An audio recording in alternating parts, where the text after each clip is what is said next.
పిల్లలు నిద్రపోతున్నప్పుడు నోరు తెరిచి పడుకోవడం అన్నది ఎక్కువగా గమనిస్తూ ఉంటాం. పిల్లలు నోటి ద్వారా ఊపిరి తీసుకోవడం అన్నది నోరు తెరిచి పడుకున్నప్పుడు జరుగుతుంది. దాన్ని మౌత్ బ్రీదింగ్ అంటారు. ఇది వాళ్ళ యొక్క ఎదుగుదలకి చాలా హానికరం. మనము బ్రీదింగ్ చేసేటప్పుడు ముక్కు ద్వారా బ్రీత్ చేయాలి, అంటే నోస్ బ్రీదింగ్.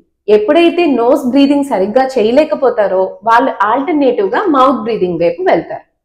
సో మీ పిల్లలు కనుక మౌత్ బ్రీతింగ్ చేస్తున్నట్లయితే మొదటిగా ఈఎన్టీ స్పెషలిస్ట్ ని విజిట్ చేయండి.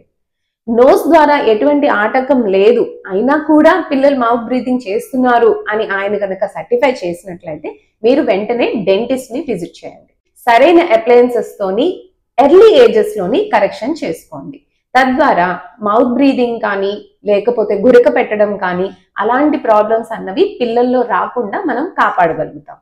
కాబట్టి మీరు వెంటనే మీ పిల్లల్లో గనుక మౌత్ బ్రీదింగ్ హ్యాబిట్స్ ఉంటే డెంటిస్ట్ ని అండ్ ఈఎన్టీ స్పెషలిస్ట్ ని విజిట్ చేయండి. Visit Vaibhav dental care.